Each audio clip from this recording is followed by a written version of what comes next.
Office shop में एक लड़का लगभग 25 साल का एक ब्लैक कलर के ऑफिस सूट में बैठा था। उसके चेहरे के फैक्टर्स काफ़ी साफ थे। उसका स्किन कलर हल्का सांवला था। वो बहुत ही ज़्यादा स्मार्ट लग रहा था। उसके चेहरे के भाव बिल्कुल शांत थे।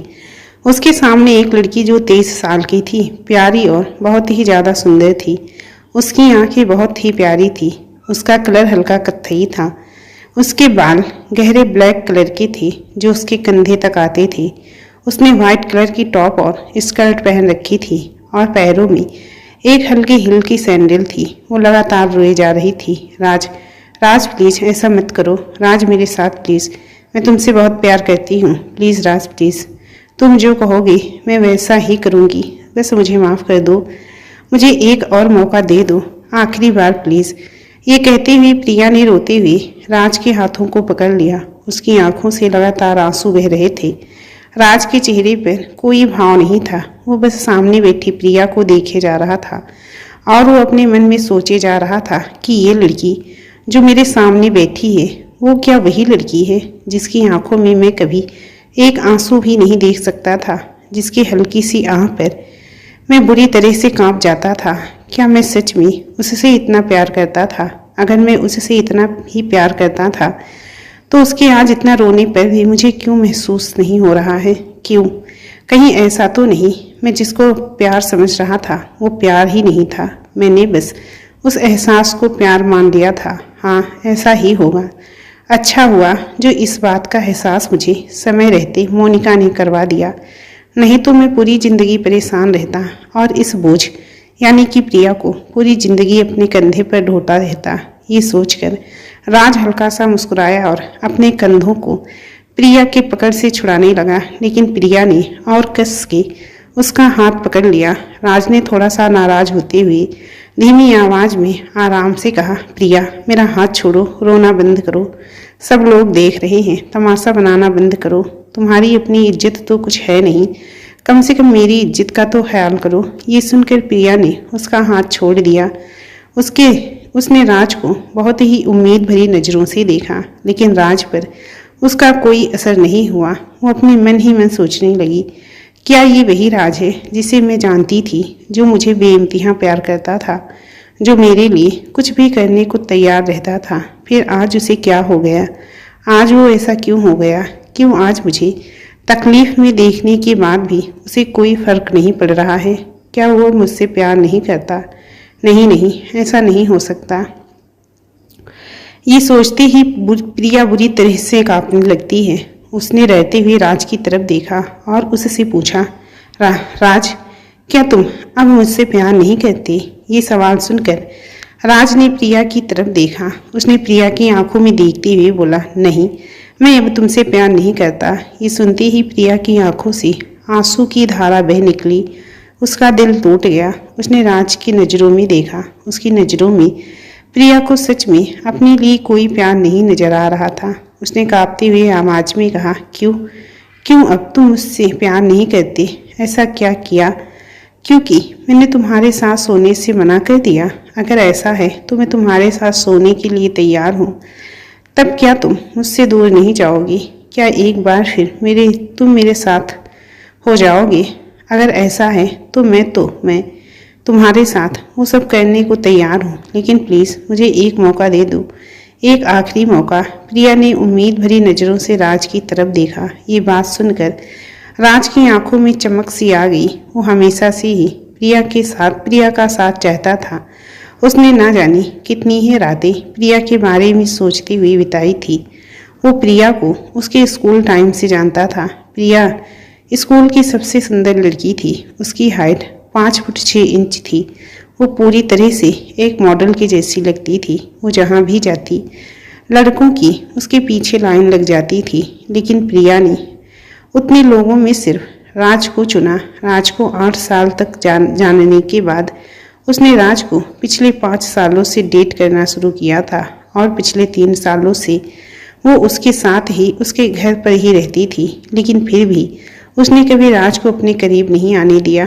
और आज वो खुद उससे कह रही है कि वो उसके साथ वो सब कर सकती है। ये सुनकर वो बहुत खुश हो गया। वो प्रिया से हाँ बोलना चाहता था, लेकिन उसको फिर से वो थप्पड़ याद आ गया जो प्रिया ने उसे मारा था। वो याद आते ही उसके चेहरे की खुशी गायब सी हो गई। वो पूरी तरह से नाराज हो गया। वो उससे उस दिन की बेइज्जती का बदला लेना चाहता था। उसने गुस्से से आकर अपने हाथ की मुट्ठी बना ली और जोर से अपने हाथ को टेबल पर दे मारा। ये देखकर प्रिया पूरी तरह से कांप गई। कॉफी शॉप के सभी लोग उनकी तरफ देखने लगे। प्रिया ने डरते हुए उनकी तरफ देखा। राज ने उसे कसकर एक थप्पड़ लगा दिया।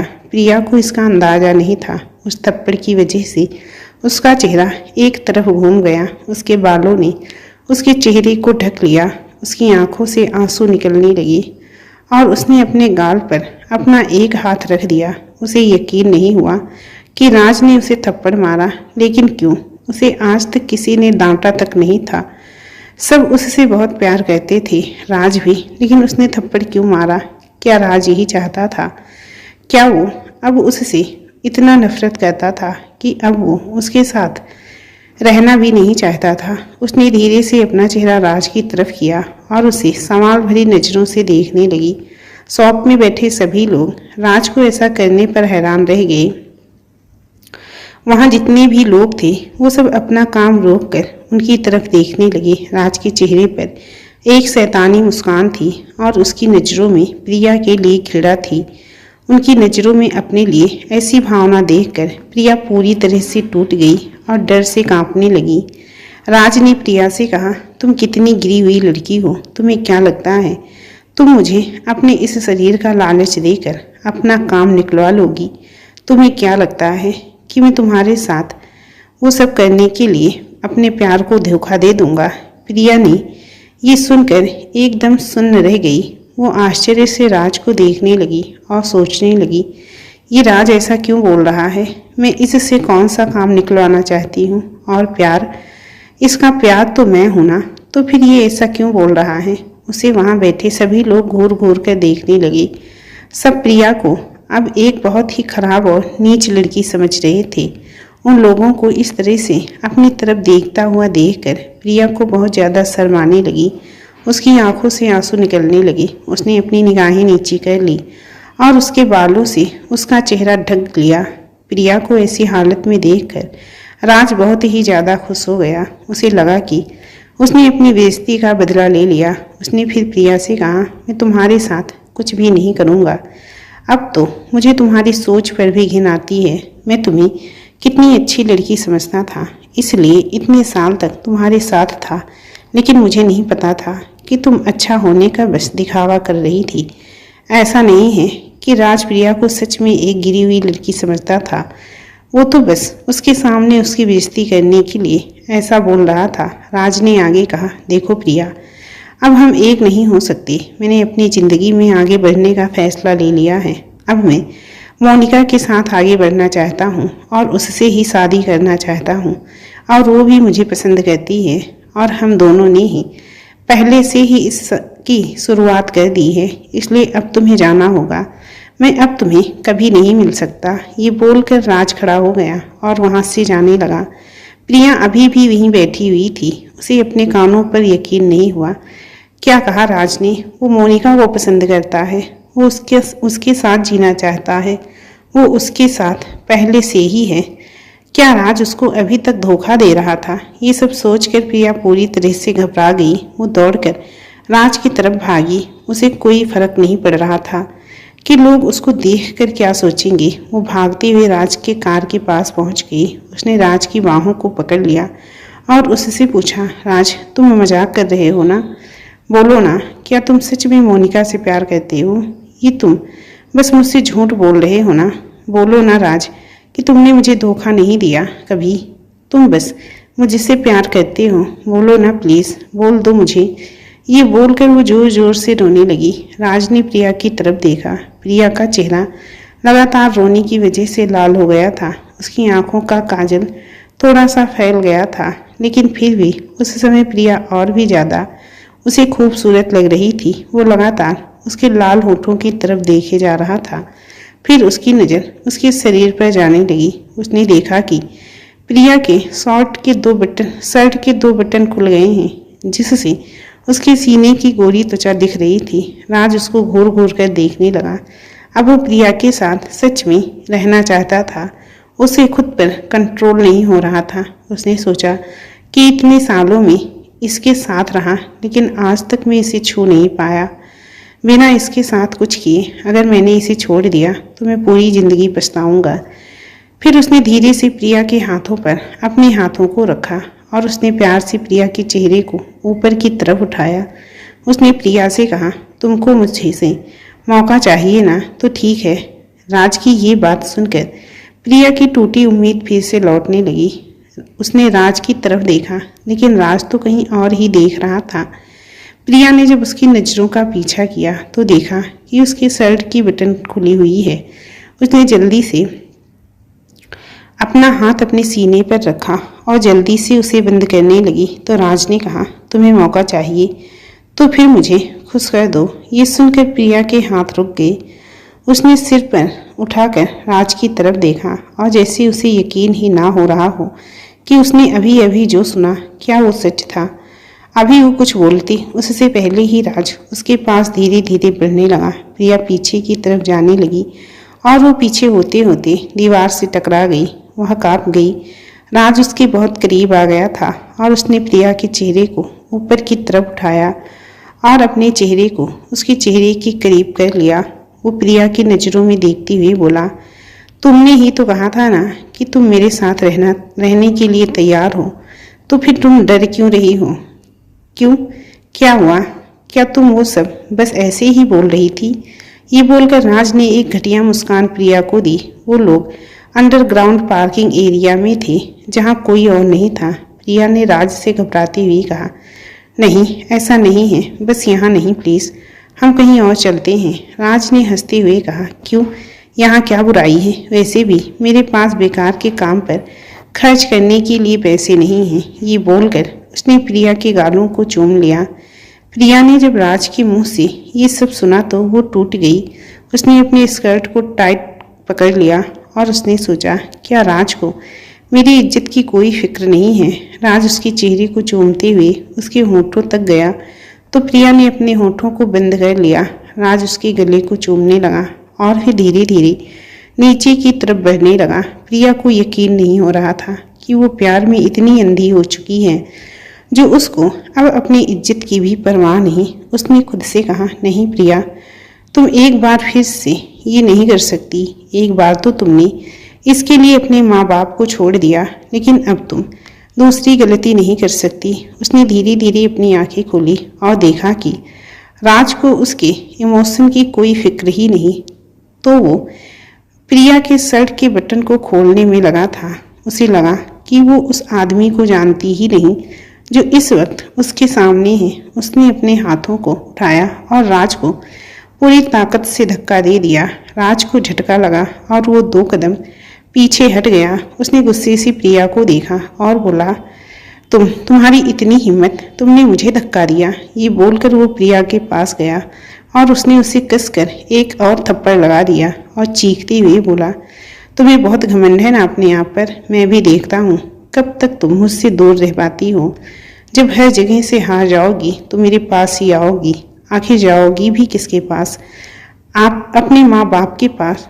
वो तो तुम्हें अपनाने से रहे और तुम यहाँ किसी को जानती भी नहीं। जैसे ही मैंने तुम्हें छोड़ा तब तुम पता नहीं चलेगा कि इस दुनिया में एक अकेली लड़की का रहना कितना मुश्किल है।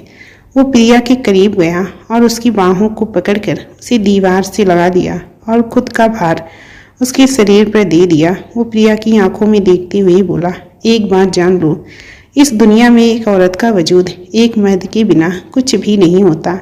उसे दुनिया की नज़रों से बचने के लिए हमेशा एक मर्द के साए की ज़रूरत पड़ती है। जैसे ही उस साए से बाहर निकलती है वैसे ही इस दुनिया की गंदी नज़रें उस पर आकर टिक जाती हैं और उसे नोच खाने को तैयार रहती हैं। फिर उसने प्रिया के चेहरे को ध्यान से देखा और उसने होठों पर अपनी उंगलियों को फिराते हुए एक मुस्कान के साथ बोला, लेकिन तुम्हें इन सब से गुजरने की ज़रूरत नहीं है। तुम चाहो तो मेरे साथ रह सकती हो। मैं वादा करता हूँ कि मैं तुम्हें सब कुछ दूंगा, बस बदले में तुम्हें मुझे हर दिन खुश करना होगा। और वैसे भी मैं इतना तो कमाता ही हूँ कि मैं अपनी बीवी के बाद तुम्हारा थोड़ा खर्चा उठा सकूं। ये सुनकर प्रिया को राज पर बहुत गुस्सा आ गया। उसने राज को देखा और गुस्से से बोली, तुम एक निहायती घटिया आदमी हो। ये बोलकर उसने राज के मुंह पर थूक दिया। राज अपने चेहरे को पकड़कर थोड़ा पीछे हो गया और गाली देते हुए बोला, यू बिच, तुम अपने आप को समझती क्या हो। ये बोलकर वो प्रिया की तरफ बढ़ने लगा। वो उस पर हाथ उठाने ही वाला था कि उसे वहाँ कुछ लोग दिखे। वो उन दोनों की आवाज़ सुनकर उनकी तरफ गए। उन्होंने देखा कि वो आदमी एक लड़के को मारने वाला है, तो उन्होंने उसके हाथ को पकड़ लिया और राज को धक्का दे दिया। राज 2-3 कदम पीछे हो गया। उसने प्रिया को देखा और बोला, तुमसे मैं इस बात का बदला लेकर रहूंगा। ये बोलकर वो अपनी कार की तरफ चला गया। उसने कार का दरवाज़ा खोला और सामने बैठकर चला गया। प्रिया से उनमें से एक आदमी ने पूछा, मैम आप ठीक तो हैं ना। प्रिया ने अपना सर हाँ में हिलाते हुए कहा, हाँ मैं ठीक हूँ, आपका बहुत बहुत शुक्रिया। उसके बाद वो दोनों आदमी वहाँ से चले गए। प्रिया जमीन पर गिरे अपने बैग को उठाने के लिए नीचे बैठी। वो पर्स से बिखरे सभी सामानों को एक एक करके बैग में डालने लगी। उसके हाथों में एक तस्वीर लगी जिसको उसने उठाया और उसको देखने लगी। उसमें 2 लोग थे। वो तस्वीर काफ़ी पुरानी थी। उसमें दोनों लोगों ने एक दूसरे के सिर पर अपने हाथों से बी का साइन बनाया था और खुलकर हंस रहे थे। वो दोनों ही बहुत मासूम लग रहे थे। वो प्रिया और राज के 9th क्लास की पिक थी। प्रिया ने उस तस्वीर को देखा और मुस्कुराते हुए आंखों में आंसू लेकर उस तस्वीर पर अपनी उंगली को फिराया और कांपते हुए बोली, क्यों, आखिर क्यों तुम बदल गए। क्यों तुम अब मुझसे पहले जैसा प्यार नहीं करते। क्यों अब हम पहले जैसे एक नहीं हो सकते। रोते हुए प्रिया की आंखों से आंसू उस तस्वीर पर गिर गए। प्रिया को राज की हरकत याद आ गई। उसने तस्वीर को कसकर पकड़ लिया और जोर जोर से रोने लगी और रोते हुए बोली, क्यों राज, क्यों, आखिर क्यों किया तुमने मेरे साथ ऐसा। क्यों, आखिर क्या गलती थी मेरी। ये बोलकर उसने अपने आंसुओं को पोंछा और उस तस्वीर को देखती हुए बोली, नहीं, मैं इतनी कमज़ोर नहीं। मैं तुम्हारे पास अब वापस नहीं आऊँगी। अब मैं तुमसे कभी प्यार नहीं करूँगी। तुम्हारा नाम भी कभी नहीं लूँगी। तुम मेरा अब कोई नहीं हो। मैं तुम्हें अपनी ज़िंदगी से मिटा दूँगी, हमेशा हमेशा के लिए। ये बोलकर प्रिया ने उस तस्वीर के 2 टुकड़े कर दिए और राज के हिस्से का टुकड़ा वो वहीं छोड़कर आगे बढ़ गई। वो चलते हुए बाहर निकली। उसकी आंखें रोते रोते सूज गई थी। वो चलते चलते एक पार्क में जाकर बैठ गई और अपने बीते दिनों के बारे में सोचने लगी जब वो स्कूल में थी। 13 साल पहले प्रिया अपने घर में अपने मम्मी पापा और उनके एक बड़े भाई के साथ रहती थी। प्रिया के पिता एक अमीर बिजनेसमैन थे। उनके पिता राघवेंद्र सिंह का समाज में बहुत रुतबा था। उनके पिता बहुत सख्त मिजाज थे। कोई भी उनसे आसानी से बात नहीं कर पाता था। उनके एम्प्लॉय तो उनके सामने जाने से भी डरते थे। पूरी दुनिया के लिए जो सबसे ज़्यादा कठोर था वो अपनी बेटी प्रिया के लिए मोम से कम नहीं था। प्रिया के पिता प्रिया से बहुत प्यार करते थे। शायद पूरी दुनिया में वो सिर्फ प्रिया से ही सबसे ज़्यादा प्यार करते थे। प्रिया का भाई अनीस इसी वजह से प्रिया से बहुत जलता था। वो 4 साल प्रिया से बड़ा था, लेकिन फिर भी वो प्रिया को बहुत परेशान करता था। प्रिया बहुत ही ज़्यादा जिद्दी और नखरेबाज थी, लेकिन वो दिल की बहुत ही ज़्यादा साफ थी। वो पढ़ने में बहुत ही ज़्यादा होशियार, अपने क्लास में हमेशा फर्स्ट। आज से वो क्लास 5th में जाने वाली थी। वो अपने ड्राइवर रघु अंकल के साथ स्कूल जाने वाली थी। अंकल ने उसे ले जाकर कार में बिठा दिया और खुद बाहर चले गए। थोड़ी ही देर में उसने देखा कि अंकल रघु किसी को डांट रहे हैं। प्रिया कार से उतर गई और धीरे धीरे वो उनकी तरफ जाने लगी। उसने देखा अंकल किसी बच्चे को डांट रहे हैं। रघु, कितनी बार कहा है कि कार को हाथ नहीं लगाना है तुमको। अगर कार को कुछ भी नुकसान हुआ तो हम अपनी नौकरी से हाथ धो बैठेंगे, फिर हमारे लिए खाने के भी लाले पड़ जाएंगे, समझिए। ये प्रिया मैम की फेवरेट कार है। इसको कुछ भी हुआ तो बड़े साहब तो हमारी जान ही ले लेंगे। प्रिया अपने छोटे छोटे कदमों से उनकी तरफ बढ़ी।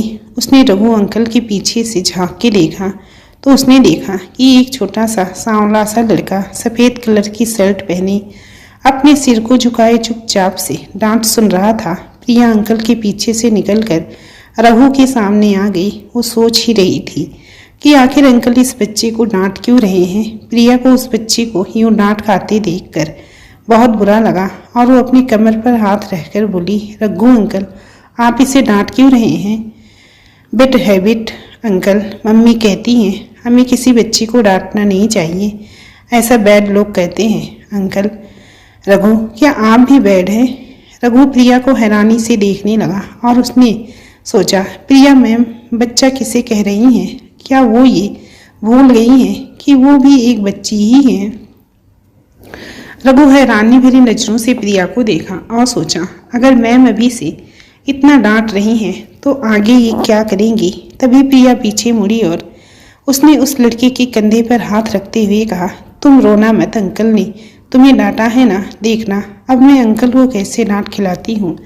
ये सुनकर वो लड़का अपनी नज़र उठाकर सामने खड़ी प्यारी सी लड़की को देखा तो वो शर्मा गया। उसने अपना सर हाँ में हिलाते हुए थैंक यू कहा तो प्रिया ने प्यार से उससे पूछा, तुम्हारा नाम क्या है?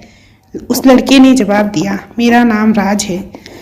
प्रिया ने प्यार से हंसते हुए कहा, राज मेरा नाम प्रिया है और आज से हम दोनों दोस्त हैं। ये बोलकर वो राज के गले लग गई तो राज शर्मा गया। प्रिया रघु अंकल की तरफ मुड़ी और बोली, रघु अंकल अब आज से राज मेरा फ्रेंड है, अब से आप उसको नहीं डांटेंगे, नहीं तो मैं पापा से आपकी शिकायत कर दूंगी। रघु डरते हुए बोला, जी मालकिन। तभी पीछे से किसी की हंसने की आवाज़ आई। प्रिया पीछे मुड़कर देखी और हंसते हुए उस तरफ भागी और बोली, पापा पापा मुझे गोदी उठा लो। राघवेंद्र सिंह, जिनकी उम्र 45 साल हो गई थी लेकिन दिखने में काफ़ी रौबदार लगते थे, वो सामने से आती अपनी बेटी को गोद में लेने के लिए झुक गए और झुककर अपनी बेटी को अपनी बाहों में भर लिया। उन्होंने हंसते हुए प्रिया से पूछा, क्या हुआ, आज हमारी शहजादी को किसने इतना नाराज कर दिया? ये सुनकर तो रघु डर से कांपने लगा। वो बोला, सॉरी सर। प्रिया बोली, पापा वो लड़का है ना, वो राज है मेरा फ्रेंड। पापा आज से मैं ना स्कूल में जा रही हूँ, वहाँ कोई भी मेरी फ्रेंड नहीं है। पापा क्या आप राज को भी मेरे साथ पढ़ने भेज सकते हैं प्लीज़ पापा?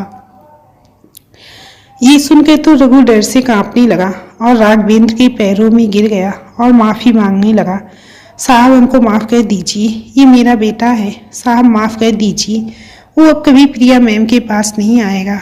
राघवेंद्र ने कुछ देर तक सोचा और फिर वो हंसते हुए बोला, ठीक है बेटा, अब से वो आपके साथ ही पढ़ेगा, लेकिन आज नहीं, आज आप जाओ, कल से वो भी आपके साथ जाएगा। प्रिया ने जब ये सुना तो वो बहुत खुश हो गई। वो अपने पापा के गालों पर किस करते हुए बोली, प्रिया के पापा सबसे अच्छे हैं। अपनी बेटी के मुंह से जब भी राघवेंद्र अपनी प्यारी सी तारीफ सुनता तो उसे ऐसा लगता कि जैसे उसे दुनिया की सारी खुशियां पा ली हो। उसने प्रिया को प्यार से कहा, ओके बेटा, अब आप जाइए अपने स्कूल अपने अंकल के साथ, पापा को अभी ऑफिस जाना है, कल से राज भी आपके साथ आपकी क्लास में जाएगा।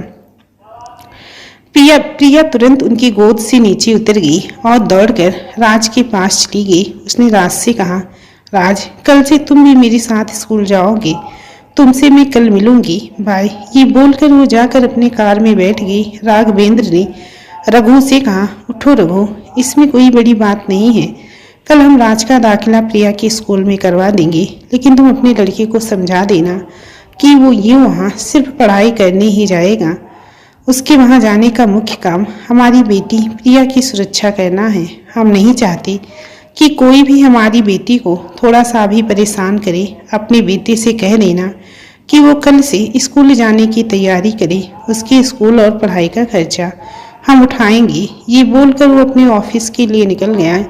अगले दिन से राज भी प्रिया के साथ उसके स्कूल जाने लगा। राज और प्रिया बहुत अच्छे दोस्त बन गए। प्रिया हमेशा ही अपने स्कूल में टॉप करती थी और राज की रैंक हमेशा ऊपर नीचे होती रहती थी, लेकिन राज अपनी जिम्मेदारी पूरी ईमानदारी से निभाता था। उसकी वजह से कोई भी प्रिया के नज़दीक नहीं आता था। उसकी बस एक ही दोस्त थी, शिल्पा। वो प्रिया की दोस्त कम उसकी बहन ज़्यादा थी। वो तीनों हमेशा ही एक साथ रहते थे। स्कूल तक तो सब कुछ बढ़िया था, लेकिन स्कूल के अंत तक प्रिया और राज की दोस्ती अब प्यार में बदल गई थी। प्रिया के पिता राज को कुछ ज़्यादा पसंद नहीं करते थे। उन्हें पता था कि प्रिया अब राज के लिए कुछ अलग फील रखती है। उन्होंने प्रिया से जब ये सारी बातें पूछी तो उसने इस बात से इनकार कर दिया और बोली, पापा आप कुछ ज़्यादा ही सोच रहे हैं। मैं और राज एक दूसरे को बहुत अच्छे दोस्त हैं। और रही बात प्यार की, तो जिस दिन मुझे किसी से प्यार होगा मैं आपको सबसे पहले आकर बताऊंगी। Promise dad. राघवेंद्र ने अपनी बेटी की बातों पर यकीन कर लिया। दोनों स्कूल के बाद एक ही कॉलेज में जाने लगे। प्रिया कॉलेज में सबसे खूबसूरत और इंटेलिजेंट लड़की थी। लड़के बार बार उससे बात करने का बहाना खोजते रहते थे, लेकिन प्रिया का दिल तो राज पर आ चुका था। राज प्रिया को कॉलेज में भी प्रोटेक्ट करता था। मोनिका भी उसी कॉलेज में उन लोगों के साथ पढ़ती थी। वो प्रिया से बहुत ज़्यादा जलती थी। वो उस कॉलेज की सबसे सुंदर लड़की हुआ करती थी, लेकिन जब से प्रिया आई तब से ये खिताब उससे छीन गया। मोनिका मन ही मन बहुत उससे जलती थी। उसने प्रिया को परेशान करने का कोई भी मौका नहीं छोड़ा, लेकिन राज हर बार प्रिया को बचा लेता था। एक दिन जब प्रिया का बर्थडे था तो उसके पापा ने उसे राज को किस करते देख लिया। उन्हें बहुत ही ज़्यादा दुख हुआ। वो राज को बस इसलिए नापसंद नहीं करते थे क्योंकि वो गरीब था। उनका तजुर्बा कहता था कि वो प्रिया से ज़्यादा उसके पैसों से प्यार करता है। अगर वो उन दोनों की शादी करवा भी देते तो आखिर कब तक वो जिंदा रहते और अपनी बेटी को बचाते। उन्हें पता था कि उनके मरते ही वो प्रिया से सब कुछ ले लेगा और उसको धोखा देने से भी पीछे नहीं हटेगा। इसलिए वो प्रिया को राज के हवाले नहीं करना चाहते थे। उन्होंने प्रिया को कई बार राज के बारे में राज के पास जाने से रोका, लेकिन प्रिया नहीं मानी। राज भी अच्छे से जानता था कि राघवेंद्र कितना भी नाराज हो जाए, वो प्रिया से प्यार करना कभी बंद नहीं करेगा। राज प्रिया को बहुत फायदा उठाता था। वो अपने दोस्तों को बड़े बड़े होटलों में खाना खिलाने ले जाता तो कभी शहर के बड़े बड़े क्लब में ले जाता। उसका खर्चा प्रिया खुशी खुशी उठाती थी। राघवेंद्र अपनी बेटी को यूं बेवकूफ बनते नहीं देख पा रहे थे। उन्होंने प्रिया से कहा, अगर तुमने अब राज से कोई रिश्ता रखा तो तुमको पॉकेट मनी मिलना बंद हो जाएगी। प्रिया ने जब ये सुना तो हैरान रह गई। वो तुरंत ही अपने रूम में चली गई। उसने राज को कॉल किया और सब कुछ बता दिया। राज ने प्रिया से कहा कि अगर ऐसी बात है तो तुम उनको घर छोड़ने की धमकी दो, वो तुरंत ही मान जाएंगे और तुम्हारा पॉकेट मनी तुम्हें फिर से दे देंगे। प्रिया ने वैसा ही किया, लेकिन इस बार राघवेंद्र ने प्रिया को कुछ भी नहीं कहा। उन्होंने प्रिया से कहा, अगर तुम ये घर छोड़ना चाहती हो तो छोड़ सकती हो, हम तुमको रोकेंगे नहीं। वैसे भी मेरी आंखों के सामने तुमको बर्बाद होते देखने से तो अच्छा है कि तुम हमारी नज़रों के सामने रहो ही नहीं। ना हम तुमको देखेंगे और ना ही हमें तकलीफ होगी। अपने पापा के मुंह से ऐसी बातें सुनकर प्रिया का दिल टूट गया। वो इतने गुस्से में आ गई कि उसने सिर उठाकर अपने पापा की तरफ देखा भी नहीं। अगर देखा होता तो उसे पता चलता कि वो उस वक्त कितने तकलीफ में थे। तो राघवेंद्र सिंह हमेशा सबको झुकाते आया था, जिसकी आंखों में हमेशा एक घमंड से भरी चमक होती थी। उसकी आंखें आज नम थी, उसके कंधे हल्के झुके हुए थे। उसने अपने आप को मजबूत दिखाने के लिए अपने हाथों को अपनी पीठ के पीछे बांध रखा था, जो बुरी तरीके से कांप रहा था। पीछे खड़े अनीस ने ये सब देखा और उसे अपने पिता की हालत देखी नहीं जा रही थी। वो कुछ बोलना चाहता था, लेकिन वो जानता था कि उनके बोलने का अब कोई फायदा नहीं था। अब ये प्रिया पर ही निर्भर करता था कि वो क्या करती है। वो बस सोच रहा था कि प्रिया भी बिल्कुल पापा के जैसी है, एकदम जिद्दी। कहीं वो अपनी जिद में कुछ ऐसा ना कर दे कि उसके पापा उसके वापस आने का रास्ता बिल्कुल बंद हो जाए। प्रिया ने अपने पिता के मुंह से जब ये सब बात सुनी तो वो पूरी तरह से कांपने लगी। उसने अपने पिता से कहा, आपको क्या लगता है मैं आपके पैसे के बिना एक अच्छी जिंदगी नहीं जी सकती? अगर आपको ऐसा लगता है तो मैं आपको दिखा दूंगी कि मैं इससे कहीं ज़्यादा बेहतर जिंदगी जी सकती हूँ। ये बोलकर वो दरवाजे की तरफ बढ़ी। उसकी माँ और भाई उसको रोकना चाहते थे, लेकिन उन्होंने जब राघवेंद्र के गुस्से से घूरती आंखों को देखा तो वो जहां थे वहीं रह गए और बस ये सब अपनी आंखों के सामने होते हुए देखते रहे। लेकिन प्रिया को कोई फर्क नहीं पड़ा। वो जब दरवाजे पर पहुंची तो राघवेंद्र ने कहा, अगर तुमने ये दहलीज पार की तो बस इतना समझ लेना कि तुम्हारे वापसी के सारे रास्ते बंद हो जाएंगे। प्रिया ने ये सुना और वो बाहर की तरफ निकल गई। उसके जाते ही राघवेंद्र, जो इतनी देर से सीना ताने खड़े थे, वो अचानक से जमीन पर गिर गए। उनकी आंखों से आंसू गिरने लगे। आशा ने अपने पति को कभी ऐसी हालत में नहीं देखा था। वो उनके कंधे को पकड़कर धीरे से उनके पास बैठ गई और बोली, जब आप उससे इतना प्यार करते हैं तो आपने उसे जाने क्यों दिया उस लालची इंसान के पास। राघवेंद्र बोली, मुझे पता है वो नहीं समझेगी। जब तक वो खुद नहीं देख लेती उसका लालच, वो किसी बात का यकीन नहीं करेगी। आखिर वो मुझ पर जो गई है। आशा ने आगे पूछा, लेकिन वो उसके साथ उसके घर पर रहेगी? कहीं उसने अपनी हदें पार कर दी तो?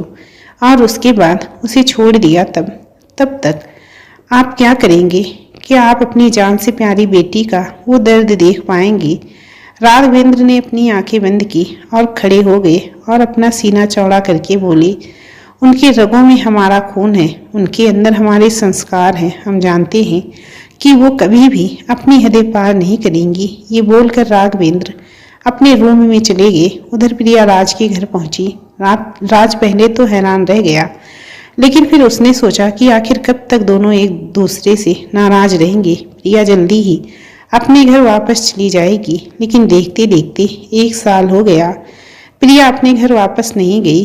अब राज को समझ आ गया था कि ये सब इतनी आसानी से ठीक नहीं होगा। इसलिए उसने प्रिया से कहा कि वो जॉब करना चाहता है, वो उसका खर्चा उठाना चाहता है। उसने सोचा था कि प्रिया ये सब सुनकर उसको ऐसा करने से रोकेगी और अपने पापा से मदद लेगी, लेकिन प्रिया ने ऐसा कुछ नहीं किया।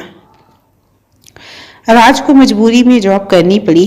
राज की अच्छी क्वालिफिकेशन और पर्सनालिटी के कारण उसे एक कंपनी में मैनेजर की पोस्ट मिल गई। राज बार बार प्रिया के नज़दीक आने की कोशिश करता था, लेकिन प्रिया ने उसको हर बार मना किया। अब राज प्रिया से चिढ़ने लगा था। राज जिस कंपनी में काम करता था, मोनिका भी उसी कंपनी में काम करती थी। वो हमेशा से ही राज को पसंद करती थी और प्रिया से जलती थी। वो भी कम खूबसूरत नहीं थी। उसने राज को अपने प्यार के जाल में फंसाना शुरू कर दिया और प्रिया के खिलाफ उसको धीरे धीरे भड़काने लगी। राज मोनिका की बातों में आने लगा। वो उसको पसंद करने लगा। मोनिका उसको किसी काम के लिए मना नहीं करती थी। राज जो भी चाहता था वो उसको अपने साथ वो सब करने देती थी। राज का खर्च अब बढ़ गया था। उसने प्रिया से जॉब करने की बात कही तो प्रिया ने उसे टाल दिया। वो तो बस उनकी निगाहों में रहना चाहती थी, उनकी बाहों में। उससे शादी करके उसका घर संभालना चाहती थी, लेकिन फिर उसकी मजबूरी समझकर उसने जॉब करने का मन बना लिया। लेकिन वो राज को जॉब मिलने के बाद सरप्राइज देना चाहती थी, इसलिए उसने राज को कुछ नहीं बताया। राज प्रिया के जॉब न करने पर बहुत ज़्यादा नाराज था। अब उसके लिए सब बर्दाश्त के बाहर हो रहा था। अगले दिन मोनिका का बर्थडे था। सब लोग वहाँ गए थे। राज भी प्रिया के साथ वहाँ गया। प्रिया जानती थी कि मोनिका राज के ऑफिस में काम करती है। प्रिया को वैसे भी मोनिका से कोई दिक्कत नहीं थी। मोनिका ने वहीं एक चाल चली और सभी दोस्तों के साथ मिलकर राज को भड़काने लगी। उसने कहा, राज तुम प्रिया से कितना प्यार करते हो? राज ने मोनिका की तरफ देखा और कहा, बहुत ज़्यादा। इस बात को सुनकर सभी दोस्त चिल्ला चिल्ला कर अपनी खुशी जाहिर करने लगे। मोनिका ने फिर कहा, तो फिर हम सभी लोगों के सामने तुम प्रिया को किस क्यों नहीं करते? आखिर हम भी तो देखें तुम्हारा प्यार। सभी दोस्त सुनकर किस किस चिल्लाने लगे। राज प्रिया की तरफ बढ़ा, लेकिन प्रिया को ये सब पसंद नहीं था। उसने राज को मना किया तो राज को अपनी बेइज्जती महसूस हुई। उसने प्रिया के साथ जबरदस्ती करनी शुरू कर दी। प्रिया से बर्दाश्त नहीं हुआ तो उसने उसे जोर का थप्पड़ लगा दिया और घर वापस चली आई। राज को बहुत ज़्यादा बेइज्जती महसूस हुई। वो मोनिका के रूम में चला गया। मोनिका ने उसको आराम दिया। उसने कहा, राज तुम प्रिया को छोड़ दो। वैसे भी राघवेंद्र उसे अपनाएगा नहीं, क्योंकि वो तुम्हारे साथ इतने दिनों तक रह ली है। अब अगर वो वापस चली जाती है तो इससे उनकी और बेइज्जती होगी। वो जॉब भी नहीं करना चाहती, वो तुम्हारे ऊपर बस बोझ बनकर रहना चाहती है। वैसे भी उसने तुम्हारे लिए जितना किया था उसने उसको पिछले 1 साल साथ रहकर सब कुछ लौटा दिया है। और वैसे भी मैं तुमसे शादी करना चाहती हूँ। प्लीज़ राज, अब मैं तुमसे दूर नहीं रहना चाहती। अब तुम मेरे हो जाओ, बस मेरे, प्लीज़। ये बोलकर मोनिका ने अपनी आंखों में जबरदस्ती के आंसू भर लिए। राज को ये देखकर दुख हुआ। उसने प्रिया से ब्रेकअप करने का सोच लिया, इसलिए उसने उसको कॉफ़ी शॉप में बुलाया था।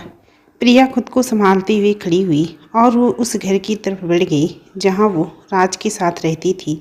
अब काफ़ी रात हो गई थी। वो जब घर पहुँची तो उसने देखा कि उसका सारा सामान बाहर रखा था। उसने सामान को देखा और फिर सामने खड़े लोगों को। वहाँ पर मोनिका और राज दोनों ही एक दूसरे की बाहों में बाहें डाले खड़े थे। प्रिया ने सोचा, सही हुआ तुम्हारे साथ, तुम यही डिज़र्व करती थी। तुमने इस गिरी हुई इंसान के लिए अपने माँ बाप भाई सबको छोड़ दिया। तुम्हारे साथ तो ये होना ही था। ये सोचकर प्रिया को खुद पर ही हंसी आने लगी। राज मन ही मन सोच रहा था, तुम्हें मुझ पर थूकना नहीं चाहिए था। अब देखता हूँ इतनी रात को कहाँ जाती हो। ये सोच सोच कर राज मुस्कुराया जा रहा था। उसने आगे सोचा, मांगो मांगो, मुझसे माफ़ी मांगो, तब मैं तुम्हें बताता हूँ। आज तो मैं तुम्हें अपना बना कर ही रहूँगा। मैंने भी तुम्हारी अकड़ ना निकाली तो मेरा भी नाम राज नहीं। ये सोचकर राज मुस्कुराया जा रहा था कि तभी वो प्रिया के ज़ोर ज़ोर से हंसने की आवाज़ सुनकर हैरान रह गया। राज और मोनिका दोनों हैरानी से प्रिया को देखने लगे। राज ने कहा, इसे क्या हुआ? क्या ये पागल हो गई है? मोनिका ने हंसते हुए कहा, लगता है हम दोनों को साथ देखकर सच में पागल हो गई है बेचारी लड़की। ये सुनकर राज के चेहरे पर भी मुस्कुराहट आ गई। प्रिया झुककर अपना सामान उठाने लगी। उसकी आंखों में पछतावे के आंसू थे। उसने अपने परिवार को धोखा दिया था तो आज उसके साथ सब कुछ ठीक कैसे हो सकता था। उसने बहुत ही भारी मन से अपना सामान उठाया और उन दोनों को ऐसे नज़रअंदाज किया कि जैसे वो दोनों वहाँ हो ही ना। राज और मोनिका दोनों ही वेट कर रहे थे प्रिया उनसे भीख मांगेगी कि वो दोनों उसको वहाँ से ना निकाली, लेकिन उसने तो ऐसा कुछ किया ही नहीं। ये देखकर मोनिका ने राज से कहा, इतना कुछ हो जाने के बाद इसमें कितना घमंड है? आखिर इतना घमंड ये लाती कहाँ से है? इसको तो मैं अभी सबक सिखाती हूँ। ये बोलकर मोनिका प्रिया के पास गई और बोली, ये तुम किस पर हंस रही हो? मुझ पर? अगर ऐसा है तो फिर तो मुझे भी तुम पर हंसना चाहिए। क्या तुम्हें ऐसा नहीं लगता? आखिर कल तक आसमान में उड़ने वाली से धड़ाम से ज़मीन पर जो आ गिरी है और जिसके दम पर तुम इतना उड़ती थी और सबसे कहती थी मेरा राज, वो आज मेरा है और आज से सिर्फ मेरा ही रहेगा। तुम कभी भूल कर भी उसके आसपास मत भटकना। ये बोलकर मोनिका ने अपने 2 हाथों को बांधकर अकड़ में खड़ी हो गई। प्रिया ने मोनिका को देखा और बोली, वो तुम्हें ही मुबारक हो। वो कभी मेरा था ही नहीं। अगर वो मेरा होता तो आज मेरा साथ देता। ये सुनकर पता नहीं क्यों पर राज के दिल में एक अनजानी सी हलचल होने लगी। उसके होठों से मुस्कुराहट गायब हो गई। वो प्रिया को घूरने लगा। प्रिया ने आगे कहा, हाँ, एक बात तुमने सही कहा। आसमान से नीचे ज़मीन पर आ गिरी हूँ, लेकिन तुम इस गलतफहमी में मत रहना कि तुमने ये मेरी हालत की है। मुझे तुम दोनों से किसी ने ज़मीन पर नहीं गिराया। ये मैंने खुद चुना है। मुझे मेरे परिवार से धोखा देने का इनाम मिला है, तो इसे तुम लोग अपनी जीत मत समझो। हमेशा से ही कहा गया है कि कुछ भी करना, माँ बाप का दिल कभी मत दुखाना, नहीं तो उसका अंजाम कभी अच्छा नहीं होता। मैं ऐसी बातों पर यकीन नहीं करती थी, लेकिन मैंने वो आज देख ही लिया। वो सारी बातें सच हैं। मोनिका प्रिया के जवाब को सुनकर बेचैन हो गई। उसके मुंह से कुछ निकला ही नहीं। राज के दिल की धड़कन भी अब तेज हो रही थी। उसे लग रहा था कि उसका कुछ बहुत कीमती सामान उससे दूर जा रहा है, लेकिन उसका दिमाग ये बात मानने को मना कर रहा था।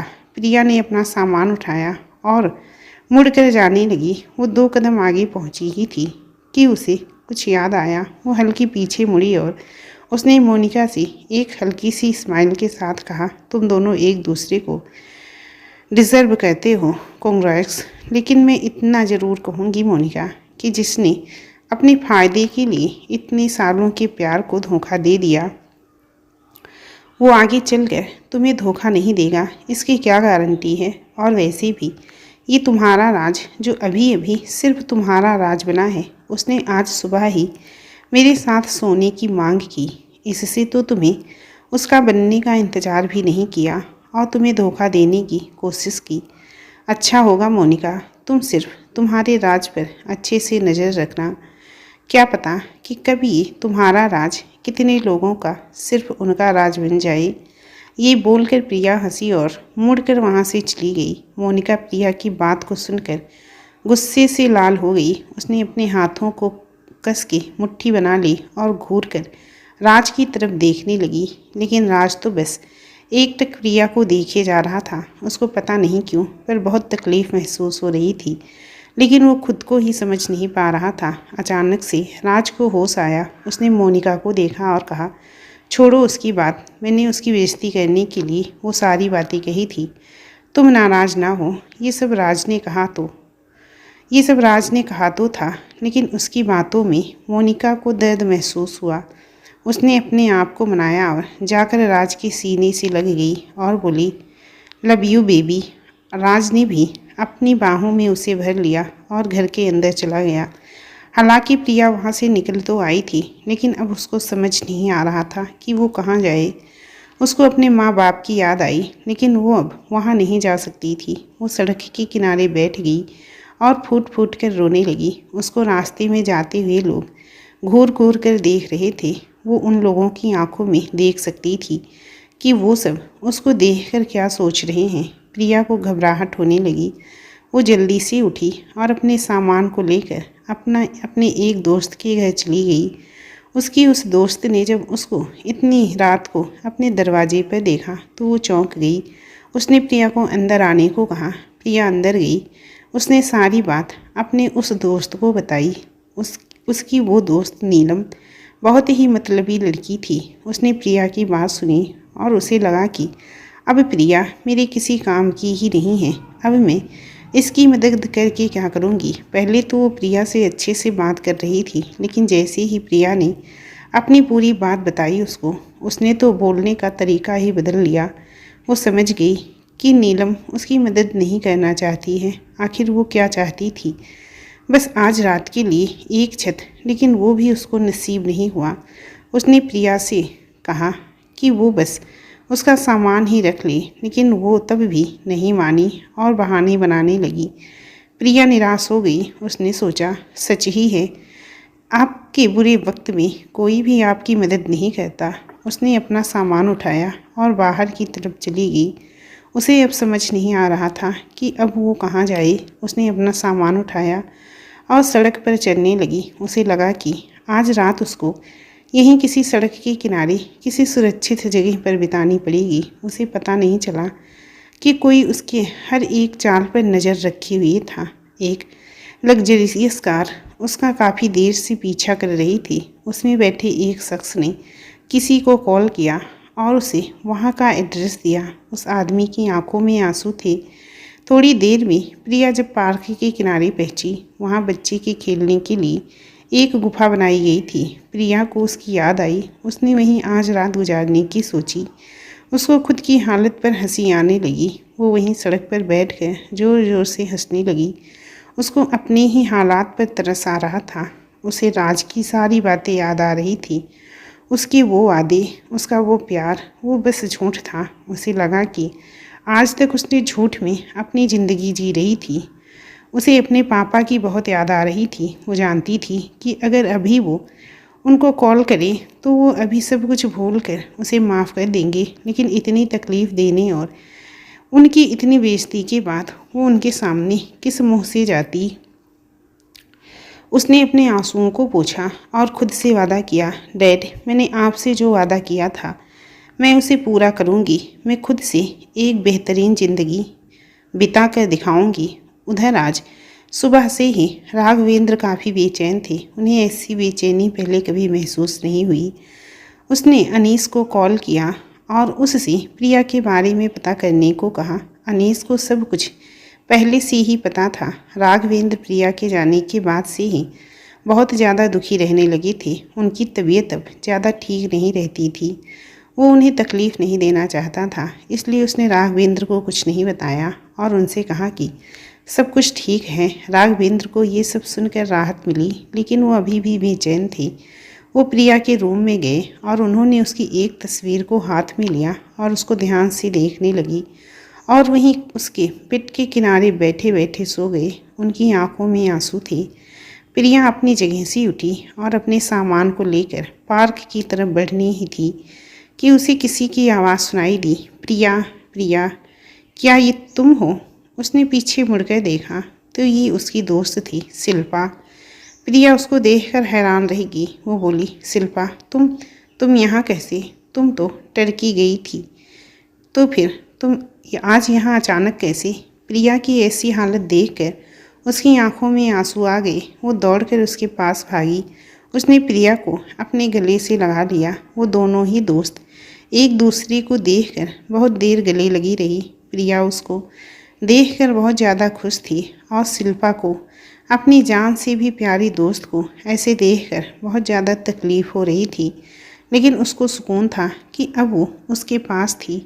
शिल्पा एक बहुत ही फेमस मॉडल थी और पिछले 1 महीने से शूटिंग के लिए टर्की गई थी। उसे यकीन नहीं था कि वो जब वापस आएगी तो अपनी दोस्त को इस हालत में पाएगी। उसके दिल में बहुत ज़्यादा दर्द होने लगा। वो प्रिया को लेकर अपने घर चली गई। दोनों एक दूसरे से पूरी रास्ते कुछ नहीं बोली। प्रिया रोते हुए कार में ही सो गई। शिल्पा की आंखों से आंसू गिर रहे थे। वो सोचने लगी कि क्या मैं अगर इसे नहीं देखती तो ये अपनी रात सड़क पर ही गुजार देती। क्या इसको जरा सा भी डर नहीं लगा कि उसके साथ क्या क्या हो सकता था? उसने प्यार से प्रिया को देखा और हल्का सा मुस्कुरा दी। वो अपने फ्लैट में पहुंच गई। उन लोगों का पीछा कर रही कार थोड़ी देर के लिए वहां रुकी। उसमें बैठे शख्स की आंखें नम थीं। वो अनीस था। उसे अपनी बहन की ऐसी हालत देखकर बहुत तकलीफ़ हो रही थी। वो जानता था कि अगर इस समय वो प्रिया की मदद करने उसके सामने गया तो प्रिया उसकी मदद नहीं लेगी और उससे और दूर चली जाएगी। उसे पता था कि उसकी बहन कितनी जिद्दी थी, इसलिए उसने शिल्पा को कॉल कर दिया था। शिल्पा 1 घंटे पहले ही इंडिया वापस आई थी। उसे जब अनीस का कॉल आया तो अनीस ने उसे बोला कि ये बहुत अर्जेंट है, लेकिन वो प्रिया की नहीं बताएगी कि उसको वहाँ अनीस ने भेजा है। शिल्पा को कुछ समझ नहीं आया, लेकिन वो समझ गई कि प्रिया किसी मुसीबत में है। वो बिना कुछ सोचे वहाँ पहुँच गई, लेकिन उसने ये नहीं सोचा था कि वो प्रिया को इस हालत में पाएगी। अनीस कुछ देर तक वहीं बाहर खड़ा रहा। उसने कुछ देर तक उस कमरे की खिड़कियों को घूरा। वो अंदर जाना चाहता था और अपनी जिद्दी बहन को अपने गले लगाना चाहता था। उसको बताना चाहता था कि उसने जो भी किया, हमने उसे कब का भुला दिया है। हम तो अब बस उसके घर वापस आने का इंतज़ार कर रहे हैं। वो बस एक इशारा कर दे तो मैं उस राज को उसकी औकात दिखा दूंगा। उसकी इतनी हिम्मत कि वो मेरी बहन अनीस सिंह की बहन के साथ ये सब करने की ज़रूरत की। ये सोचते हुए अनीस ने अपना हाथ की मुट्ठी बना ली। उसको इतना गुस्सा आ रहा था कि वो चाहता था कि जिसने भी उसकी बहन को तकलीफ़ पहुंचाई है उसको वो बर्बाद करके रख दे, लेकिन वो मजबूर था कि उसके इस कदम की वजह से उसकी बहन उससे दूर ना चली जाए। अनीस ने एक गहरी सांस ली और एक मैसेज टाइप किया और फिर अपने फ़ोन को पॉकेट में रख उसे अब शांति महसूस हुई कि अब उसकी बहन किसी खतरे में नहीं है। वो एक सुरक्षित हाथ में है। उसने कार स्टार्ट की और वहाँ से चल दिया। प्रिया ने पहले शावर लिया और फिर आराम से लिविंग रूम के सोफे पर आकर बैठ गई। शिल्पा ने अनीस के मैसेज का जवाब दिया और खाना ऑर्डर कर दिया। शिल्पा प्यार से प्रिया के पास गई और उसके पास सोफे पर बैठ गई। प्रिया ने बहुत ही प्यार से उसकी गोद में अपना सिर रख दिया। शिल्पा उसके बालों में प्यार से हाथ फेरने लगी। उसके ऐसा करने से प्रिया को एक जाने पहचाने एहसास का अनुभव हुआ। वो उसे अपनी माँ की याद आने लगी। उसकी आंखों से आंसू बहने लगे। अपनी प्यारी सी दोस्त की ऐसी हालत देखकर उसे बहुत ज़्यादा तकलीफ़ हो रही थी। उसने प्रिया को कुछ देर यूं ही रोने दिया। फिर जब प्रिया शांत हुई तो उसने प्रिया से पूछा, मेरी जान, मेरे टर्की जाने तक तो सब ठीक था, फिर अचानक क्या हुआ जो मेरे वापस आने तक इतना कुछ बदल गया? मुझे बताओ, आखिर क्या हुआ था? क्या तुम बात करना चाहोगी? प्रिया कुछ देर शांत रही। फिर जो भी हुआ उसने सब कुछ उसे बता दिया। ये सुनकर तो शिल्पा गुस्से से पागल ही हो गई। उसने राज को गाली देती हुई कहा, वो कमीना राज, मुझे ये तो पता था कि वो कमीना है, लेकिन वो इतना कमीना है इसका मुझे पता नहीं था। उसकी हिम्मत कैसी हुई तुझे धोखा देने की? उसकी तो मैं। ये बोलते हुए शिल्पा ने अपने हाथ की कस की मुट्ठी बना ली। उसने आगे कहा, अगर वो चुड़ैल मोनिका मेरे सामने आई तो उसको तो मैं मार के उसका कचुम्बर बना दूंगी। शिल्पा को इतना नाराज देखकर प्रिया की आंखों में खुशी की लहर दौड़ गई। उसने शिल्पा के हाथों पर अपना हाथ रखते हुए कहा, तू शांत हो जा। मेरे लिए अब वो कोई मायने नहीं रखता है। वो दोनों मेरे लिए तो अब अजनबी हैं। अब उनके लिए यही अच्छा होगा कि वो मेरे सामने कभी भूल कर भी ना आए। अपने दोस्त के मुंह से ये सारी बातें सुनकर शिल्पा को शांति मिली। शिल्पा ने प्रिया से पूछा, तो फिर अब तूने आगे क्या सोचा है? क्या करना चाहती है? क्या तो अपने घर वापस नहीं जाएगी? प्रिया ने अपना सिर ना में हिला दिया और बोली, मेरे लिए अब कोई मेरा घर नहीं है। मैंने तो कब का उसे छोड़ दिया है, अब वो मेरा नहीं रहा। ये बोलते समय प्रिया का सिर झुका हुआ था। उसकी आवाज़ में एक निराशा थी। उसको ऐसे देखकर शिल्पा के दिल में एक दर्द सा उठा। उसने माहौल चेंज करने के लिए प्रिया से बोला, तो फिर तू मॉडलिंग क्यों नहीं ट्राई करती? तू सुंदर है और तेरी फिगर भी काफ़ी अट्रैक्टिव है। यार, तूने कभी नोटिस किया है कि नहीं, जब भी हम दोनों एक साथ कहीं जाते थे तो सबकी नज़रें तुझ पर ज़्यादा रहती हैं। मुझे तो कोई पूछे भी ना अगर मैं इतनी फेमस ना होती तो। ये बोलकर वो हंसने लगी। प्रिया ने भी मुस्कुरा दिया। फिर उसने कहा, नहीं, मुझे मॉडलिंग नहीं करना। शिल्पा थोड़ा सा उत्सुक होकर बोली, तो तू क्या करना चाहती है? अगर तू मॉडलिंग नहीं करना चाहती तो ज़रूर तेरे पास कोई प्लान तो ज़रूर होगा। प्रिया शिल्पा की बात पर मुस्कुरा दी और बोली, तू मुझे बहुत अच्छी तरह से समझती है। मैंने बहुत समय से इसका प्लान बना लिया है। मैंने सोच लिया है कि मैं बिजनेस करना चाहती हूँ। उसके लिए मुझे फंड चाहिए, इसलिए मैं कोई प्राइवेट जॉब करना चाहती हूँ। ये सुनकर शिल्पा थोड़ा परेशान हुई और उसने पूछा, यार, लेकिन उसके लिए तो बहुत सारे पैसों की ज़रूरत होगी, तो इतने फंड कहाँ से लाएगी? उसके लिए तो तुझे बहुत सारे साल लग जाएंगे। अगर तू कहे तो तू मुझसे पैसे ले सकती है और जब हो जाएंगे तो मुझे वापस कर देना। प्रिया अपनी शिल्पा को मुस्कुराते हुए देखती है और उसके गले लग गई और बोली, तेरे पास उतने पैसे नहीं होंगे जितनी मुझे चाहिए। मैंने सब सोच लिया है। शिल्पा ने हैरानी से प्रिया को देखा और पूछा, तो बताओ फिर क्या सोचा है तुमने? प्रिया बोली, शेयर मार्केट। मैंने काफ़ी ज़्यादा इसकी स्टडी की है। ये एक लीगल जुआ है और मुझे पता है मैं बहुत जल्द पैसे कमा लूँगी। मुझे कमाना ही होगा, जितनी जल्दी हो सके उतनी जल्दी। तभी तो मैं अपने डैड का सामना कर पाऊँगी, उनके पास वापस जा पाऊँगी। शिल्पा मुस्कुराई। उसे अपनी दोस्त पर पूरा भरोसा था। दोनों ने अपना खाना खाया और सो गई। सुबह होकर दोनों ही तैयार हो गई और प्रिया इंटरव्यू के लिए कई कंपनी में गई। आखिर उसे एक बैंक में मैनेजर की असिस्टेंट की जॉब मिल गई। दोनों फ्रेंड्स इस खुशी को एंजॉय करने के लिए शहर के एक बड़े से नाइट क्लब में गई। वो नाइट क्लब एक होटल में था। दोनों ने पहले डिनर किया और फिर दोनों उस क्लब में चली गई। दोनों ने जम के डांस किया। प्रिया भी अपना सब गम भूल कर आज बहुत खुश थी। दोनों ने बहुत ज़्यादा ड्रिंक कर ली थी। दोनों घर के लिए निकलने वाली थी कि तभी शिल्पा को उसके कुछ दोस्त मिल गए। शिल्पा उनसे बात करने में बिजी हो गई और प्रिया की तरफ ध्यान देना भूल गई। प्रिया लड़खड़ाते हुए वॉशरूम की तरफ जाने लगी। प्रिया को कोई होश नहीं था कि वो कहाँ जा रही है। वो धीरे धीरे वॉशरूम पहुँची और फिर वहाँ से वो क्लब की तरफ जाने लगी। ज़्यादा नशे की वजह से वो दूसरी तरफ बढ़ गई और किसी के रूम में पहुँच गई। उस रूम में काफ़ी अंधेरा था, इसलिए प्रिया को लगा कि वो गलत कमरे में आ गई है। वो मुड़कर जाने लगी तो रूम के बाहर खड़े दो गार्ड ने उसे अंदर धक्का दे दिया और रूम बंद कर दिया। प्रिया को कुछ समझ नहीं आ रहा था। उसने धीरे धीरे दरवाज़ा पीटना शुरू कर दिया और बोलने लगी, खोलो खोलो, दरवाज़ा खोलो।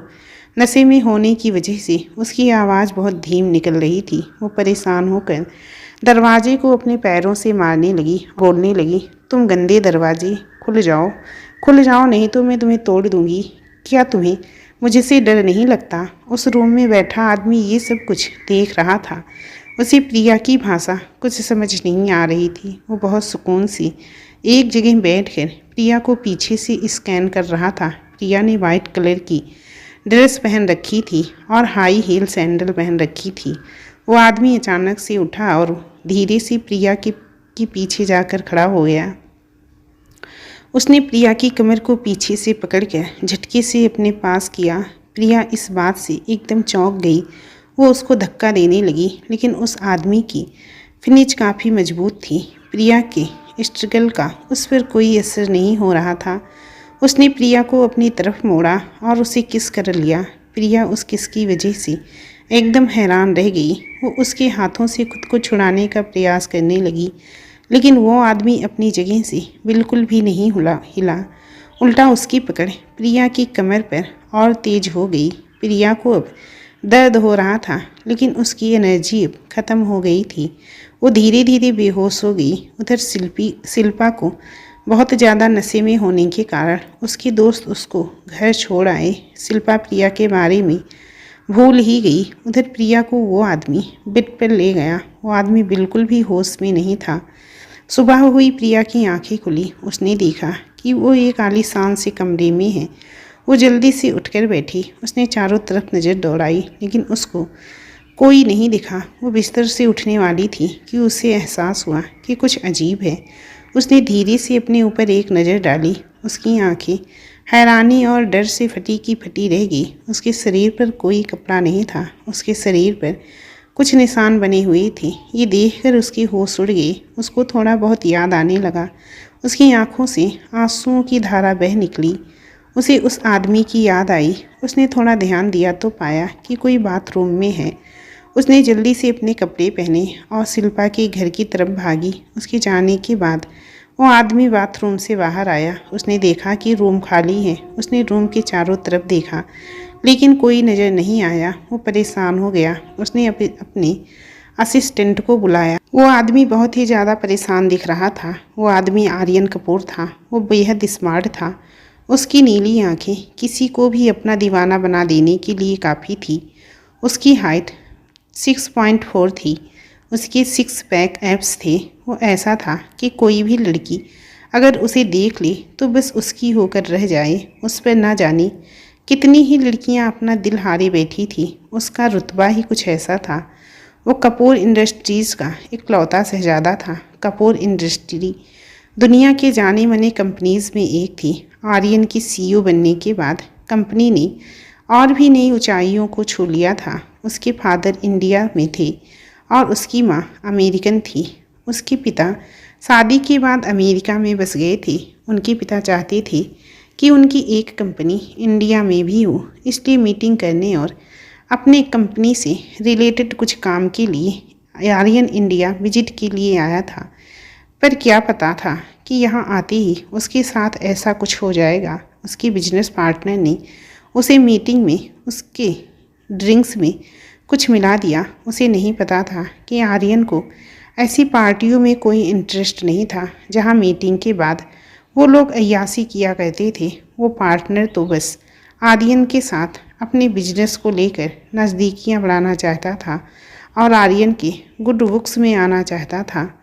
इसलिए उसने उसके ड्रिंक्स में ड्रग्स मिलाने के बाद अपने आदमियों से एक लड़की को आर्यन के कमरे में पहुंचाने को कहा, लेकिन लड़की अचानक से ही कहीं गायब हो गई। इस बात से वो गार्ड बहुत ज़्यादा डर गए। उन्हें समझ नहीं आ रहा था कि वो क्या करें। वो दूसरी लड़की खोजने के लिए जाने लगी कि उन्होंने देखा कि कोई लड़की उस रूम में जा रही थी, लेकिन फिर वो कुछ देखकर बाहर आ रही थी। ये देखने के बाद उस गार्ड्स ने उसे उस रूम में धक्का दे दिया। आर्यन को अपने असिस्टेंट पे गुस्से में कहा, वो कहाँ गई? वो कौन थी? उसकी मेरे कमरे में आने की हिम्मत कैसे हुई? तुम लोग आखिर क्या कर रहे थे? तुम लोगों के होते हुए ऐसे कैसे मेरे कमरे में कोई घुस सकता है? असिस्टेंट घबरा गया। उसके माथे पर ठंडा पसीना आने लगा। वो डरते हुए बोला, I am very sorry sir, I am sorry, my foot. Aryan गुस्से से खड़ा हो गया और चिल्लाते हुए बोला, पता करो वो लड़की कौन थी और मेरे रूम तक कैसे आई। उसके असिस्टेंट का नाम जॉर्ज था। जॉर्ज ने तुरंत अपना सर हाँ में हिलाया और दरवाजे की तरफ जाने लगा तो आर्यन ने कहा, सुनो, अगर वो मिले तो उसे मेरे सामने लाने की ज़रूरत नहीं है। उसे पिल्स दे देना, मुझे कोई भी तमाशा नहीं चाहिए। जॉर्ज ने अपना सर हाँ में हिला दिया और दरवाजे से बाहर निकल आया। आर्यन ने अपनी आंखें बंद की और वहीं बेड पर अपने पैरों को लटकाकर लेट गया। उसने अपने हाथों को अपनी आंखों पर रखा और रात की बात सोचने लगा। वो उस लड़की का चेहरा याद करने की कोशिश करने लगा। धुंधला धुंधला कुछ याद आ रहा था। उसे उस लड़की की मदहोश कर देने वाली आवाज़ें याद आ रही थी। उसकी वो खूबसूरत आंखें, उसकी वो मुलायम और सिल्की स्किन, उसे वो सब याद आ रहा था। वो सारी यादें उसे पागल किए जा रही थी। उसे अफसोस हो रहा था कि जब वो उठा तो उसने उसका चेहरा क्यों नहीं देखा। काश उसने देख लिया होता। उसे अपने आप पर गुस्सा आ रहा था। तभी उसका फ़ोन बजा। उसने देखा नहीं कि कॉल किसका था। उसने आंखें बंद की ही कॉल रिसीव किया और बोला, हेलो। उधर से प्यारी सी आवाज़ आई, हे हनी। उधर से एक लड़की ने इंग्लिश में जवाब दिया। उसकी आवाज़ सुनकर आर्यन की आंखें अपने आप खुल गई। उसने इंग्लिश में ही कहा, हे एलिस, क्या बात है। एलिस ने इंग्लिश में कहा, क्या तुमने मुझे मिस किया जैसे मैंने तुम्हें मिस किया। आर्यन ने जवाब दिया, नहीं, बिल्कुल नहीं, मैं तुम्हें क्यों मिस करूँगा। एलिस ने जवाब दिया, क्योंकि अगले महीने हम दोनों की शादी होने वाली है, इसीलिए तो मैंने तुम्हें बहुत मिस किया। आर्यन को शादी की बात सुनकर गुस्सा आ गया। उसने फ़ोन पर अपनी पकड़ तेज कर ली। वो एलिस से शादी नहीं करना चाहता था, लेकिन उसके मम्मी पापा उसकी शादी उससे करवाना चाहते थे। और क्योंकि आर्यन को भी एलिस अच्छी लड़की लगती थी, इसलिए उसने हाँ कह दी। पिछले 2 सालों से दोनों इंगेज्ड थे, लेकिन आर्यन कभी भी एलिस के करीब नहीं जाना चाहता था। पता नहीं क्यों, पर उसे एलिस के करीब जाना बिल्कुल भी अच्छा नहीं लगता था। लेकिन कल रात से सब कुछ बदला सा गया। आर्यन को बस उस लड़की की याद आ रही थी। वो उसको एक बार फिर से अपनी बाहों में भरना चाहता था। उसकी वो आवाज़ सुनना चाहता था। उसकी उन खूबसूरत आंखों को देखना चाहता था। उसे कुछ भी समझ नहीं आ रहा था कि अचानक से उसके साथ ऐसा क्या हो गया था। उसने एलिस से गुस्से से कहा, एलिस, मैं तुमसे वहाँ आकर बात करूँगा, अभी मुझे मीटिंग में जाना है। ये बोलकर उसने बिना एलिस की बात सुनी कॉल कट कर दी और तैयार होने लगा। उधर प्रिया जैसे ही घर पहुंची, उसने देखा कि शिल्पा घोड़े बेचकर सो रही है। उसने दरवाज़ा बंद किया और बाथरूम में चली गई। उसने शावर खोला और गरम गरम पानी के नीचे खड़ी हो गई। पानी उसके सिर से होते हुए नीचे फर्श तक जा रहा था। प्रिया को रात की घटना याद आ रही थी। उसे खुद पर आज गुस्सा आ रहा था कि वो इतनी बड़ी गलती कैसे कर सकती है। वो ऐसा कैसे किसी के भी कमरे में जा सकती है। उसने अपने हाथों की मुट्ठी बना ली। वो बाथरूम की दीवार से लगकर खड़ी हो गई। उसकी आंखों से आंसू निकलने लगे। उसे अफसोस हो रहा था। अचानक से उसका हाथ उसके होठों पर चला गया। उसे उस आदमी के नरम होठों का उसको चूमना याद आने लगा। उसकी वो सांसों की खुशबू, उसके हाथों का एहसास, वो सब उसको याद आ रहा था। अचानक से उसके चेहरे पर एक मुस्कुराहट खिल गई। अचानक से उसने अपना सर जल्दी से झटका और अपने सिर पर हल्का सा मारा और बोली, तू पागल हो गई है, ये सब तू क्या सोच रही है। उसने तेरी ज़िंदगी बर्बाद कर दी और तू उसको याद करके मुस्कुरा रही है। फिर प्रिया ने खुद को आईने में देखा और धीमी आवाज़ में कहा, अगर उसने ऐसा किया है तो मुझे ऐसा क्यों नहीं लग रहा है। क्यों नहीं मुझे घिन महसूस हो रही है। क्यों मेरी ज़िंदगी के बर्बाद होने से ज़्यादा मुझे गलत रूम में जाने की गलती पर गुस्सा आ रहा है। राज ने भी तो मुझे कई बार छुआ है, लेकिन उसका छूना मुझे कभी पसंद नहीं आया। लेकिन उस आदमी, उसके अंदर ऐसा क्या था। मुझे उसकी बाहों में सुकून क्यों महसूस हुआ। प्रिया को अपनी ही सोच पर हैरानी होने लगी। उसने अपना सिर जल्दी से दोनों हाथों से पकड़ लिया और बोलने लगी, नहीं नहीं, ऐसा कैसे हो सकता है? क्या मैं अजीब हूँ? क्या मैं पागल हूँ? उसने जल्दी से अपने कपड़े को चेंज किया और बिस्तर पर सोने चली गई। जब प्रिया बाहर से निकली थी तब अनीस बाहर कार में बैठा था। दरअसल ये होटल और बार अमरेंद्र सिंह का ही था। अनीस वहाँ बाकी बिजनेसमैन के साथ आर्यन कपूर से मीटिंग करने आया था। उसने प्रिया को इतनी सुबह 3 बजे अकेले बाहर जाते देख उसे हैरानी हुई। उसने कई बार शिल्पा को कॉल किया लेकिन फ़ोन स्विच ऑफ आ रहा था। उसने अपने असिस्टेंट से इस बारे में पता लगाने को कहा। असिस्टेंट ने पता लगाया और अनीस को कॉल किया। अनीस को ये सब जानकर बहुत ज़्यादा गुस्सा आ रहा था। वो उस आदमी को मार डालना चाहता था, लेकिन जब उसे नाम का पता चला तो वो हैरान रह गया।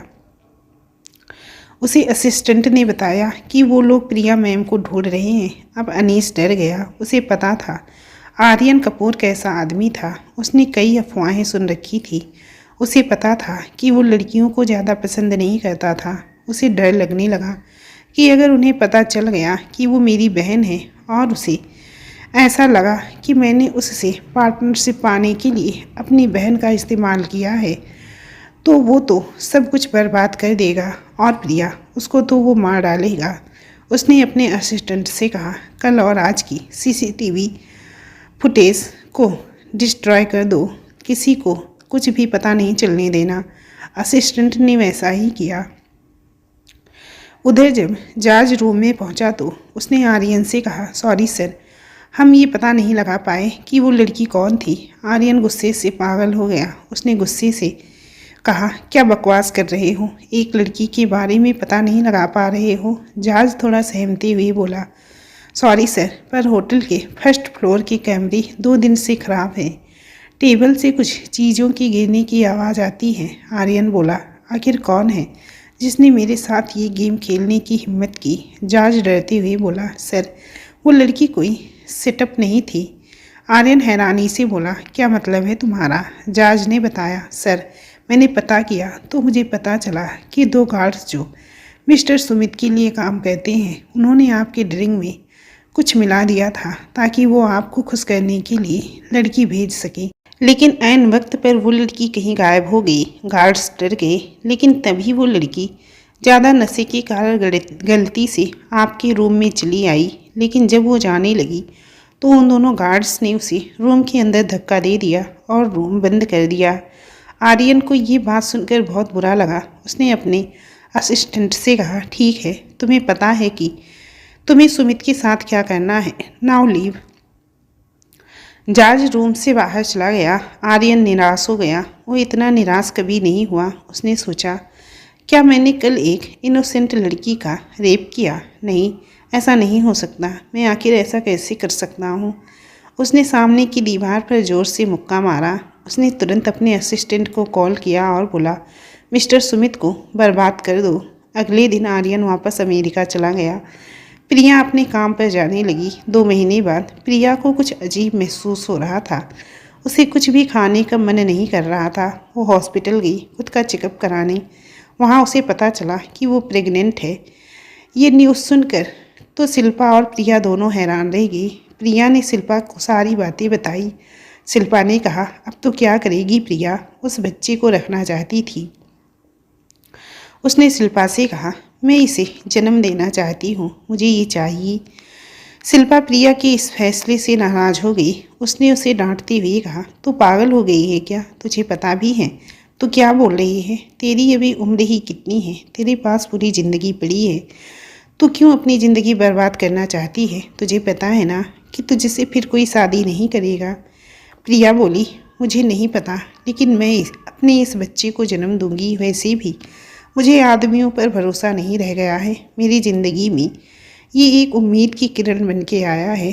मैं इसे खोने नहीं दूंगी। प्रिया जिद के आगे शिल्पा ने भी हार मान लिया। आज की ये स्टोरी यहीं पर फिनिश करती हूँ। मिलती हूँ इसके अगले चैप्टर के साथ। आपको ये स्टोरी कैसी लगी हमें कमेंट करके ज़रूर बताइएगा। आगे इसके सभी भागों को सुनना चाहती हैं या नहीं, कमेंट आने ज़रूर चाहिए और कहानी को लाइक भी ज़रूर करना। चलिए फिर मिलती हूँ इस कहानी के अगले हिस्से के साथ। जितना ज़्यादा आपकी अच्छे कमेंट आएंगे उतनी जल्दी मैं इस स्टोरी को पोस्ट